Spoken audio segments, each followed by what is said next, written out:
Hola, mi nombre es Edwin Gandarillas, en esta oportunidad para explicar el tema del juicio oral en el proceso penal boliviano. Bien, antes que nada recomendarle ver los dos anteriores videos, donde en el primero hablo de la etapa preliminar del proceso penal y en el siguiente de la etapa preparatoria del proceso penal, y en este ya hablaremos del juicio, que sería la subsiguiente etapa. ¿Está bien?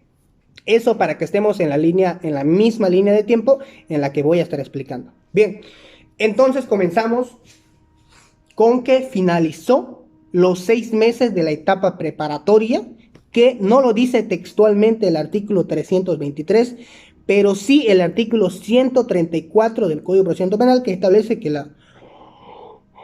pero, que la etapa preparatoria tendrá una duración de 6 meses. ¿Ok? Bien. El artículo 323 del procedimiento penal también dice: cuando el fiscal concluya la investigación, podrá, que marca en 3 puntos, 3 opciones, ¿no? En la primera dice presentar la acusación, ¿no? Que es la forma regular, salvo el procedimiento abreviado, que es igual, es abreviado, ¿no? Más corto, pero que igual demuestra una responsabilidad, sanciona un hecho, ¿no? Que es lo que se busca en una acusación, en un juicio, donde hay contradicción y se busca demostrar que la existencia de un hecho, la responsabilidad y conseguir la sentencia, ¿no? Bien. En el segundo dice: requerirá ante el juez de instrucción la suspensión condicional del proceso, la aplicación del procedimiento abreviado o de criterio de oportunidad, o que se promueva la conciliación. Esos son los procesos alternativos, ¿verdad? Y el tercero dice, de manera fundamentada, presentar el sobreimiento. Cuando resulte evidente que el hecho no existió, o que no constituye delito, o que el imputado no participó en él, o no, ¿no? En resumen, el sobreseimiento es que el fiscal se aparte de la causa o dice que el proceso no puede continuar porque no hay elementos, o no es el acusado, ¿no? O no hay, o el hecho no es un delito, ¿no? Cuestiones así. Pero esa es una opción alterna. La principal, la que vamos a ver nosotros, es la acusación, porque es la que nos va a conducir hacia el juicio oral, ¿no? Bien, antes que nada, veamos un poco de la práctica de lo que sucede cuando finaliza la etapa preparatoria, esos 6 meses, ¿no es verdad? Bien, supongamos que el imputado está detenido preventivamente, ¿no es verdad? Bien, vencido ese término de 6 meses, el juez de instrucción, que debe de estar atento porque señala un deber, el artículo 134 del procedimiento penal dice que cuando el fiscal no presente ninguna otra solicitud conclusiva, el juez conminará al fiscal de distrito para que lo haga en el plazo de 5 días. ¿Es verdad? Entonces, finalizan los 6 meses. El juez de instrucción debe de conminar al fiscal de distrito. Esto lo puede hacer de oficio, ya que aquí establece un deber cuando dice conminará, ¿no? Finalizados los 6 meses, conminará esto para evitar la retardación de justicia, ¿no? O para prevenir que no haya un detenido preventivamente, pues, por mucho tiempo, ¿no? Se tiene que ir a juicio, demostrar la responsabilidad o liberarlo. Bien. Entonces, vencido el plazo, el juez debe conminar al fiscal de distrito, ¿no? Desde ese punto corren 5 días para que el fiscal de la causa presente la acusación o alguna otra solicitud conclusiva, como el sobreseimiento o los procedimientos alternativos, ¿no? Entonces, se notifica al fiscal de distrito. El fiscal de distrito en el día, ¿no? A la vez notifica al fiscal de la causa para que el fiscal de la causa tome conocimiento de la culminatoria y que dentro del plazo de 5 días presente la acusación o algún otro requerimiento conclusivo. Esta parte es interesante porque dice que si vencido el plazo de los 5 días, el juez declarará extinguida la acción penal, si es que no hay un requerimiento conclusivo dentro de ese plazo de 5 días. Pero también dice, salvo que el proceso pueda continuar sobre la base de la actuación del querellante, ¿no? Y también hay otro artículo relacionado con este, que es el artículo 342, que dice: el juicio se podrá abrir sobre la base de la acusación fiscal o la del querellante. ¿De verdad? En ese entendido, en un ejemplo, en un caso supuesto, ¿no?, donde el fiscal por alguna razón X se enfermó, desapareció, algo, no presenta la acusación en 5 días, en esos 5 días que le da de plazo el juez de instrucción, pues se podría llegar a extinguir la acción penal, poniendo posiblemente en libertad a un culpable, ¿verdad? Entonces, para prevenir eso, que ese plazo no libera a un culpable, pues el abogado del querellante, de la víctima, debe estar pues atento, ¿no? La víctima también, ¿no? Ahí. Entonces, si hay esa conmutadora de 5 días y por alguna razón se cree que el fiscal no va a presentar la acusación dentro del término, para prevenir que ese plazo, ¿no? Porque no podemos simplemente decir 5 días, el fiscal no hay, ni modo, pues, ¿qué se puede hacer, no? Si el fiscal no hay, pues el proceso ahí muere. No. Como víctima hay que tratar, como abogado de la víctima hay que tratar, ¿no?, de que se salvaguarde el proceso, ¿no?, de que se salvaguarde el derecho de víctima que la víctima tiene, ¿verdad? ¿Cómo? Presentando un memorial dirigido esta vez al juez de instrucción, poniendo a conocimiento que hay las posibilidades de que el fiscal no vaya a presentar la acusación. Así que la víctima presenta su acusación particular, se anticipa y presenta su acusación particular con las pruebas adjuntadas, solicitando sea tomada en cuenta para iniciar, para continuar con el proceso, ¿verdad? Esto, repito, en base al artículo 134 y el artículo 342, ya que el 134 dice, salvo que el proceso pueda continuar sobre la base de la actuación del querellante, y el 342 que dice que el juicio se podrá abrir sobre la base de la acusación fiscal o la de la acusación particular, ¿no? Entonces, la ley se entiende que es posible que el proceso continúe, en un ejemplo medio loco, porque es muy difícil que el fiscal no presente la acusación dentro del término, ¿no es verdad? Pero por si se da el caso, ¿no?, tienen ahí una respuesta. Presentan la acusación de todas maneras, de manera anticipada, con las pruebas, pidiendo que se tome en cuenta y que se solicite, ¿no? Ahora ya si el juez, pues aún así declara extinguida la acción porque el fiscal no presentó la acusación, lo que procede ya es un recurso de apelación incidental para tratar de revertir esa situación, ¿no? Y explicar que el artículo 134, el artículo 342 permite que se pueda actuar sobre la base del querellante o de la víctima. Bien, ese es ese pequeño punto, ¿no? Pero bien, el proceso regular es que si es que no es puntual el fiscal de que cumplen los 6 meses, presenta la acusación, pues el juez de instrucción conmina al fiscal de distrito. Este notifica al fiscal de la causa y este, en el plazo de 5 días, debe de presentar la acusación o algún requerimiento conclusivo. Entonces veamos qué pasa en el resto del proceso. ¿Cómo continúa el proceso?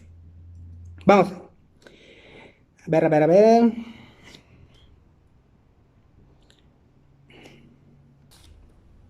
Bien. Para continuar es necesario leer el artículo 325 del procedimiento penal, que dice: presentado el requerimiento conclusivo de acusación, la juez o el juez de instrucción, dentro del plazo de 24 horas, previo sorteo a través del sistema informático de gestión de causa, es decir, primeramente, es decir, se presenta la acusación ante el juzgado de instrucción cautelar. A través de la oficina de gestora de procesos, realizan el sorteo de dónde va a quedar esta causa, esta vez ya ante el siguiente juzgado, que vendría a ser juzgado de sentencia o tribunal de sentencia, de acuerdo al caso.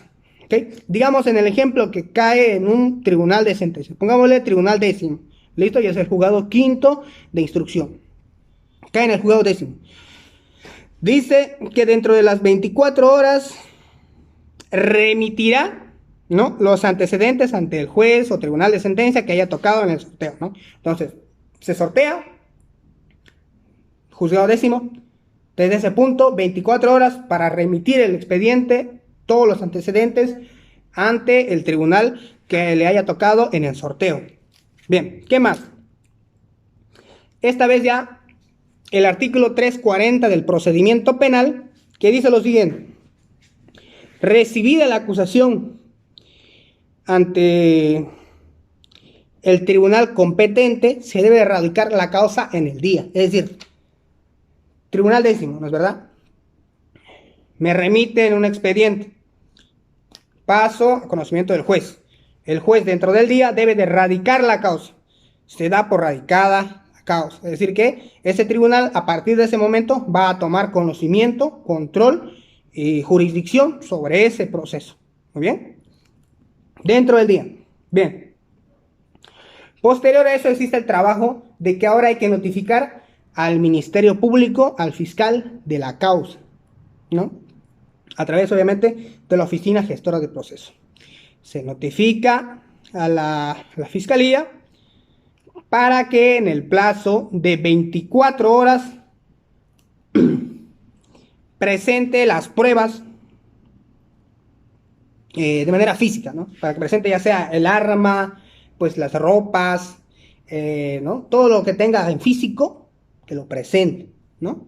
Tiene 24 horas para realizar eso, ¿no? Bien, vencido el plazo, ¿no? Lo hizo, no lo hizo, pero se venció el plazo. ¿Qué es lo que sigue? Recibe la prueba, ahora viene un plazo ya de 24 horas para notificar esta vez a la víctima. Dice el artículo: el tribunal, dentro de las 24 horas de recibida las pruebas de la acusación fiscal, notificará a la víctima, ¿no? Es decir, me llegan las pruebas en físico de la fiscalía, ¿no?, del fiscal de la causa. A partir de ese momento, 24 horas para notificar a la víctima. Notificamos a la víctima y la víctima tiene un plazo de 10 días para presentar su acusación particular, acompañada de sus pruebas, que puede solicitar algo adicional que la acusación del fiscal, pues se puede ser distinta, ¿okay? Puede presentar otros elementos probatorios, otras pruebas, ¿no? Ningún problema. Ya al momento de iniciar la audiencia, el juez va a determinar sobre qué puntos se va a debatir en el juicio, ¿no es verdad? Bien, entonces el fiscal presenta las pruebas ante el tribunal de sentencia. El tribunal, a partir de ese momento, 24 horas para notificar a la víctima. Notificada a la víctima, desde ese momento la víctima tiene un plazo de 10 días para presentar su acusación particular. Vencido ese plazo, con contestación o sin ella, esta vez se pasa a notificar al imputado, imputado decía mi profesor, pero bueno, se procede a notificar al imputado, y el imputado también tiene un periodo de 10 días. Hay un paréntesis aquí porque, bueno, se le notifica al imputado con la acusación fiscal, en el caso de que exista la acusación particular, con la acusación particular y con las pruebas existentes. ¿Con qué finalidad? Con la finalidad, obviamente, de que el imputado tenga conocimiento de los argumentos que se van a usar en su contra en el juicio, y dice el artículo, para que dentro de los 10 días siguientes a su notificación ofrezca y presente físicamente sus pruebas de descargo, ¿no? Es decir, notificamos al imputado para que presente las pruebas de descargo. Pero acá hay un tema interesante, porque el artículo 6 del procedimiento penal y en sí la columna vertebral del proceso penal es la demostración por parte de los acusadores del hecho delictivo, ¿no? Yo como acusado estoy liberado incluso de defenderme, es decir, no tengo la obligación de defenderme. Claro que tengo el derecho, es distinto. Eso es lo que quiero resaltar aquí.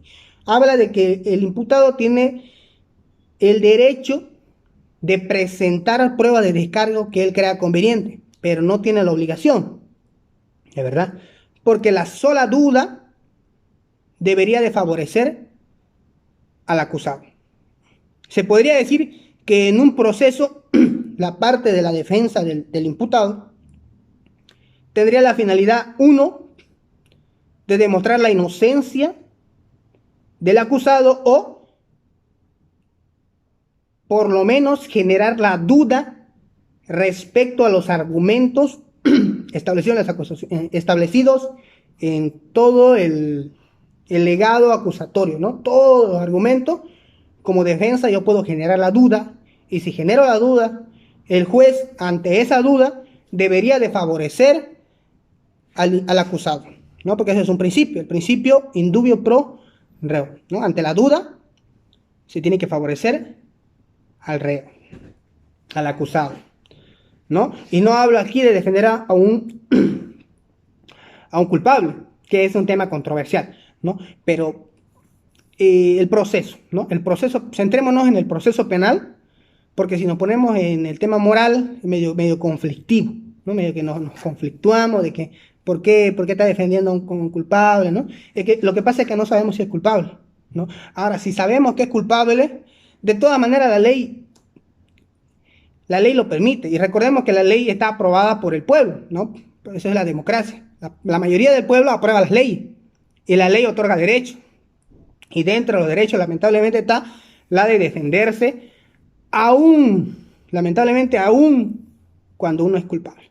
¿Ok? Entonces, tal vez que se señale mal a los abogados un poco medio que no es tan correcto, se puede decir, ¿no? Pero bueno, no desviemos el tema. ¿Dónde estábamos? Bien, entonces estábamos que el imputado, el acusado, tiene el periodo de 10 días para presentar su prueba de descargo, que repito, es un derecho y no una obligación. ¿Está bien? Pero tiene ese derecho. Bien. Vencido el plazo, con o sin su pronunciamiento, el juez va a emitir el auto de apertura de juicio, donde va a señalar fecha y hora de audiencia y lugar, claro, fecha, hora y lugar de audiencia dentro del plazo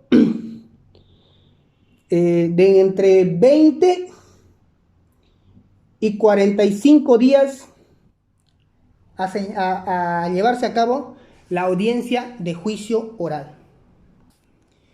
Bien, entonces, una vez que se da el auto de apertura, donde se señala ya la fecha, la hora, el lugar donde se va a llevar la audiencia de juicio oral, que debe de ser en el plazo de entre 20 y 45 días, ¿no? Siguiente. Ahora, hay que notificarse a las partes, ¿no? Se notifica con el auto de apertura al imputado, a la víctima, al Ministerio Público, todos tienen conocimiento. Bien, ¿qué sigue? El artículo 344 dice apertura. Y el capítulo 3 dice sustanciación del juicio. ¿Qué es lo que procede? En el día señalado, ¿no? Digamos que el 15 de noviembre del 2021. ¿No? El juez entra. Esto ya es la audiencia en sí, ¿no? Todos están presentes, ¿no? El juez ingresa a la sala de audiencia, ¿no? Saluda, obviamente. Saluda. Va a verificar seguramente por secretaría si las partes han sido legalmente notificadas, que es parte del protocolo, ya eso lo he escuchado hartas veces, ¿no? Por secretaría, verifíquese si las partes han sido legalmente notificadas y se encuentran presentes en sala, ¿no? Y la secretaria le contesta, ¿no? Se informa, señor juez, que las partes han sido legalmente notificadas y se encuentran en sala acompañadas de su abogado, ¿no? Ahora, si no pasase eso, a ver, que es difícil, ¿no? Se podría tal vez esperar, ¿no? A que lleguen los abogados, ¿no? Pero hay un principio aquí de continuidad, ¿no? De que el proceso, porque también hay abogados que son medio mañosos, ¿no? Que quieren dilatarlo y voltearlo y cosas así. Pero vámonos a lo legal, al conducto regular. Bien, el conducto regular. Se verifica la presencia, si están legalmente notificadas. La secretaria informa que sí, ¿verdad? Entonces el juez va a declarar instalada la audiencia y va a preguntar, según el artículo 344. Bien, entonces se declara instalada la audiencia, ¿no es verdad? de instalada, inmediatamente el juez debe consultar a las partes, ¿verdad? Las partes tienen algún incidente o excepción que presentar, levantará la mano alguno de ellos si tiene alguna excepción, algún incidente, ¿no? En caso de presentarse, por ejemplo, digamos que la parte del imputado presente, ¿no? Levanta la mano, tiene la palabra, señor abogado, para fundamentar su excepción, dice, ¿no? Quiero plantear, señor juez, excepción de prescripción de la acción penal, ¿no? Por el paso del tiempo. Aunque obviamente prescripción es por el paso del tiempo, ¿verdad? Entonces, el juez va a verificar si no existen más excepciones. No hay, pues entonces va a pasar a resolver esa excepción. Va a decir, fundamento. La parte del imputado, el abogado fundamentará seguramente el por qué está apelando, ¿no? Está excepcionando, perdón, no está excepcionando, ¿no? ¿Cuáles son los fundamentos, los argumentos? Le cederá la palabra a la parte fiscal para que conteste la excepción, a la parte del abogado, ¿no? De la víctima. Posterior a eso, el juez va a determinar si procede o no procede la excepción, y aún sobre esta, la parte que se sienta afectada puede apelar. ¿Ok? Pero bueno, entonces, resuelta la excepción en esta instancia, ¿no es verdad? El paso siguiente es que se pasa a fundamentar esta vez la acusación, ¿no es verdad? Se da lectura a la acusación por parte de la secretaria, se cede la palabra a la parte fiscal, a la parte del Ministerio Público para que fundamente la acusación. Bien, entonces sucede, de acuerdo al artículo 344, que el fiscal expone, fundamenta la acusación, posterior habla el abogado querellante, posterior al uso de la palabra la víctima, posterior se cede la palabra al abogado del imputado para que fundamente la defensa, ¿verdad? Bien, entonces pues se le realiza las preguntas del caso, ¿no es verdad? El imputado, por si acaso, tiene la opción de declarar o no declarar, ¿verdad? Si decide declarar, la parte fiscal, la parte querellante puede realizar preguntas. Este ya es un interrogatorio. A su vez, también su abogado defensor puede realizarle preguntas a fin de encontrar la verdad material, ¿verdad? De ver cuál es la realidad, para que el juez pueda decidir con justicia si es culpable o es inocente. Bien, después viene ya el periodo probatorio, ¿no? Donde se van la parte fiscal, en ese mismo orden, van haciendo presentación de sus pruebas, ¿verdad? Y se puede llegar a alargar un poco, ¿verdad? Primero se procede prueba documental, ¿no? Se va haciendo pues la presentación, ¿no? Señor juez, en base a la prueba número tanto, que se encuentra el folio tanto, hago, ¿no? Presentan las pruebas, vuelven a presentarla en audiencia, ¿verdad? También se podrían realizar peritajes, ¿verdad? En la audiencia, realizar los peritajes. El, el juicio oral y en sí el proceso penal puede llegar a durar hasta 3 años máximo, que es la duración máxima del proceso, ¿no? Entonces no creamos que en 6 meses finalizar la etapa preparatoria y que se llega a la audiencia de juicio oral en el día y en el día lo vamos a resolver. No, ¿no? Va a continuar el proceso. Y el imputado, es decir, la parte acusadora, la parte del ministerio, el fiscal y el abogado querellante pueden solicitar que el imputado continúe en detención preventiva porque los riesgos procesales aún están vigentes, ¿entienden? Mientras los riesgos procesales estén, se puede solicitar la ampliación de la detención o que se sustituya por una medida que asegure la continuidad del proceso, porque lo que se quiere es que el imputado no obstaculice el proceso, nada más, ¿no? Eso es la medida cautelar. Entonces, viene la prueba documental, las partes, entonces viene la fiscalía, el abogado creyente, el abogado de defensa, luego la prueba de los peritajes, tienen peritajes, pues pueden venir ingenieros, ¿no? Depende del caso, ¿no? Si es un asesinato, por ejemplo, tal vez venga un oficial forense, ¿no? Un oficial especialista en forense, ¿no? Para determinar la causa de la muerte y que exponga, ¿no? En audiencia la causa de la muerte, ¿no? Explique, fundamente por qué no es suicidio, por qué se considera que fue homicidio, ¿no? El orificio de ingreso, el orificio de salida, la hora de muerte, la causa de la muerte y demás, ¿no? Ahora, si fue un accidente, ¿no? Tal vez un experto en vehículos que determine a qué velocidad iba el vehículo, ¿no? Esos son peritos, son personas que tienen un conocimiento sobre un arte, una técnica, una ciencia en especial, ¿no? Son expertos en ese área. Y dan más información al juez para que el juez pueda decidir con justicia, repito, ¿no? También está la prueba testifical, ¿no? En el mismo orden, las partes van presentando a los testigos, se realiza el interrogatorio uno por uno, ¿no? Si presento yo un testigo, el abogado creyente lo puede interrogar y el abogado de la defensa también, ¿no? Así. Y presenta el abogado de la defensa a un testigo, igual la fiscalía puede preguntar, el abogado creyente igual puede interrogar. Van a tener cada uno su periodo. Incluso el tribunal puede realizar preguntas. Interrogatorio.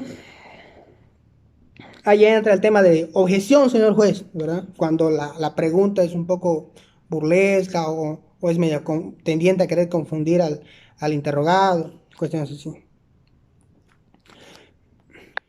Bien, entendamos primero que todo esto que estoy hablando probablemente se lleve a cabo en varias audiencias, ¿no es verdad? Depende de la complejidad del caso, ¿no?